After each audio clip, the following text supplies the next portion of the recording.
6 साल एक आदमी की लापता, न कोई सुराग न कोई पता।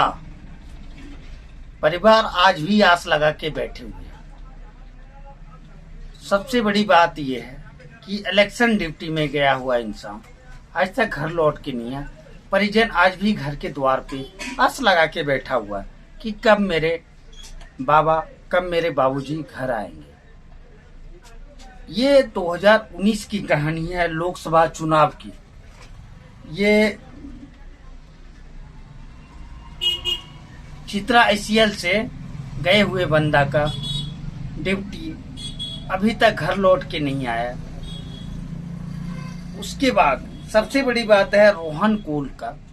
रोहन कौल नाम है, ये देवघर लोकसभा चुनाव में ड्यूटी गया और आज तक लिख के पूरे थाना से लेके ICL हर जगह दिया गया है, लेकिन आज तक कोई सुराग नहीं है। देवघर के चित्रा की गलियों में एक घर, जहां हर सुबह मलूटी कौल की आंखें अपने पति रोहन कौल के लौटने की उम्मीदों में दरवाजे पर टिक जाती है।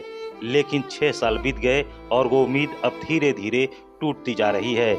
रोहन कौल ICL कर्मचारी 2019 के लोकसभा चुनाव में ड्यूटी के लिए निकले थे, जहां ड्यूटी के दौरान उनकी तबीयत बिगड़ गई और सदर अस्पताल में भर्ती होने के बाद वह रहस्यमय ढंग से गायब हो गए। तब से उनके परिवार की जिंदगी अधर में लटकी है। डिप्टी गलो, डिप्टी से वहाँ से हॉस्पिटल में हम भर्ती हलो, तो वहाँ से हमने नीचे में बैठ ले लिया। तो वहाँ से वहाँ गलिया तो बैंडेज हलो माथा में, तो देख लिया तो वहाँ जाके फिर तो वहाँ नहीं पा लिया, तो हमने बैठले रह गए नीचू में। रोहन के बेटे लालजी कौल की आवाज में दर्द साफ झलकता है। इसका कहना है, पिछले 6 साल से मैं दफ्तर हर अधिकारी के पास गया, SP, DC, ICL प्रबंधन सबको लिखित और मौखिक शिकायत दी, लेकिन मेरे पिता का कोई पता नहीं चला। लालजी बताते हैं कि परिवार की आर्थिक स्थिति इतनी खराब हो चुकी है कि एक दिन की कमाई ना हो तो रात का खाना भी जुटाना मुश्किल हो जाता है। एप्लीकेशन वहाँ दे दिए थाना में, FIR किए और चित्रा थाना में दिए। उसके बाद वो लोग भी छानबीन कर रहा था, हम लोग भी इधर खोजबीन कर रहे थे। पुलिस को भी हम बोले कि सर थोड़ा आप लोग थोड़ा मदद कीजिए, खोजबीन कीजिए। तो वो लोग प्रयास किया, नहीं मिला अभी तक नहीं मिला। तो अभी तक मिल भी नहीं किया। GM के ऑफिस गए कितना बार, उसको बोले तो बोल रहा है कि अभी क्या करेंगे, हम कहाँ गया नहीं गया खोजो। वही लोग हमको बोल रहे खोजने के लिए, तो हम कहाँ खोजेंगे सर। अभी तक हम लोग जाल बचा सब भूखे मर रहे हैं, परेशान हैं हम दौड़ते दौड़ते। क्या करेंगे। अभी हम लोग 6 भाई हैं, 6 भाई इधर उधर काम करते हैं तो खाते हैं, नहीं काम करते हैं तो कुछ भी नहीं हम लोग कर पाते हैं। अभी बेटी हम लोग के बड़ी हो गई है, 3 ठो। शादी करने का भी लग हो गया है, शादी भी नहीं कर पा रहे हैं। वही सब सर दिक्कत हो रहा है। रोहन की बहू रेखा देवी की आंखों में आंसू और गुस्सा एक साथ है।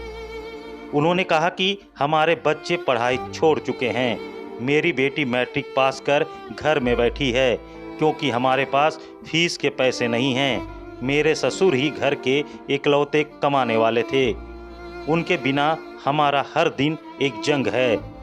रेखा की आवाज़ में वह दर्द है जो उस हर परिवार की कहानी बयां करता है जिनका सहारा छिन गया हो।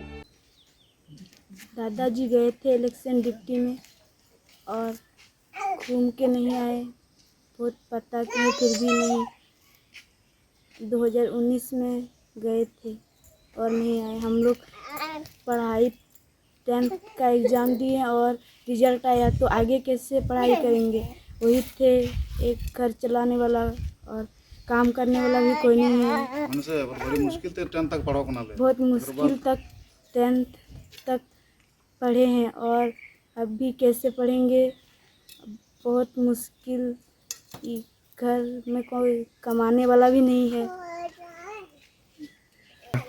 रोहन के पौत्र गुलटन कौल उस दिन को याद कर सिहर उठते हैं। उन्होंने कहा कि 18 मई को दादाजी ड्यूटी के दौरान गिर गए, उन्हें सदर अस्पताल भेजा गया। हमें खबर मिली तो हम तुरंत वहां पहुंचे। डॉक्टरों ने कहा कि उनकी हालत ठीक नहीं है, बाहर इंतजार करो। घंटों इंतजार के बाद जब हम अंदर गए तो दादाजी वहां नहीं थे। गुलटन की आवाज में हैरानी और निराशा साफ झलक रही है। क्या कोई यूं ही अस्पताल से गायब हो सकता है? 2019 में उसको इलेक्शन का डिप्टी में भेजा गया था सर, देगर भेजा था। उसके बाद इधर क्या चोट लगाने क्या हुआ मालूम नहीं। उसके बाद उसको हॉस्पिटल में भर्ती किया। उसके बाद हम लोग को उधर बैठाया नीचे। उसके बाद आया, हम लोग उधर नीचे बैठा। उसके बाद अपना आदमी को बोल रहा है दिखाओ, तो लोग बोल रहा है नहीं ले जाने देंगे, अभी दूसरा जगह हम लोग बोले ले जाएंगे, नहीं हम लोग को हॉस्पिटल में भर्ती करना है। तो लोग बोल रहा है नहीं देंगे, इधर से कागज़, उसको इधर ही भर्ती करवाए। उसके बाद उसको हम लोग को बिठाया। उसके बाद ऊपर ना किधर ले गया उसको मालूम नहीं। उसके बाद हम लोग भी उधर बैठा ही रह गए। उसके बाद क्या हुआ मालूम नहीं, अभी तक मिला ही नहीं। आज तक मिला ही नहीं अभी। परिवार ने ईसीएल प्रबंधन से भी मदद मांगी, लेकिन वहां से सिर्फ निराशा मिली। सामाजिक कार्यकर्ता पशुपति कौल, जो परिवार का साथ दे रहे हैं, बताते हैं ईसीएल रोहन को एब्सेंट दिखाकर उनकी नौकरी खत्म करने की बात कर रहा है। ये कहां का इंसाफ है? एक इंसान गायब है और उनकी तलाश के बजाय उसकी आजीविका छीनी जा रही है। पशुपति ने ऐलान किया है कि 20 जून को परिवार चित्रा के ईसीएल कार्यालय के सामने धरना देगा ताकि उनकी आवाज़ सुनी जाए। 2019 में लोकसभा चुनाव हुआ। उस समय लोकसभा चुनाव में सरकारी कर्मचारी ड्यूटी करने जाते हैं, आज भी जाते हैं लोग चुनाव में। तो ये देवघर गोड्डा लोकसभा चुनाव में उनको देवघर पड़ा था, रोहन कुल। और चुनाव में उनको जो चुनाव कराने के लिए आर मित्रा हाई स्कूल में उनको ड्यूटी पड़ा। ड्यूटी चालू था और उसी चालू के दौरान उसका तबीयत खराब हो गया। बहुत तबीयत खराब होने के बाद सदर अस्पताल में उसको भर्ती करा दिया गया। भर्ती कराने के बाद उसका घर में उसके लड़का को खबर कर दिया। लड़का लोग 4 बजे के करीब गया तो वहाँ पूछा कि कहाँ भर्ती कराए। वहाँ की एंट्री जहाँ था कागज़ में देखा कि हाँ इतना नंबर वार्ड में है। वहाँ जाके देखता है तो रोहन कुल गायब। तुरंत डॉक्टर को बोलता है कि सर उस बेड में तो पेशेंट है ही नहीं। फिर खोजबीन शुरू हुआ, जब नहीं मिला तो वो लोग फिर कंप्लेन जा करके वहाँ किया, मैंने चुनाव में ड्यूटी में जहाँ था। तो फिर बोला अच्छा अभी खोजबीन करते हैं। फिर दूसरा दिन खोजबीन करने के बाद जब कहीं नहीं मिला तो वहाँ नगर थाना देवघर में एफआईआर किया गया। डीसी के कहने पर एफआईआर लॉन्च हो गया और तब से आज तक वो लापता है। ईसीएल मैनेजमेंट न उसको मुआवजा दे रहा है, न उसके आश्रित को नौकरी दे रहा है। उल्टा उस पर एक चार्ज लगा दिया कि एब्सेंट है और उसका डिसमिस का प्रक्रिया चल रहा था।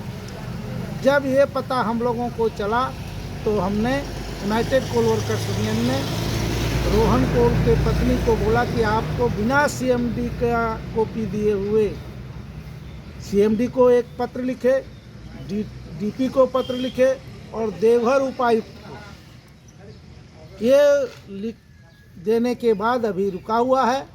और हम लोग यूनाइटेड कोल वर्कर्स यूनियन एटक ने फैसला किया है कि उनको मदद जो करना है और वो लिखित दे चुकी है कि 20 जून से अमृत अनशन पर एसपी माइंस एरिया गेट पर बैठेगी।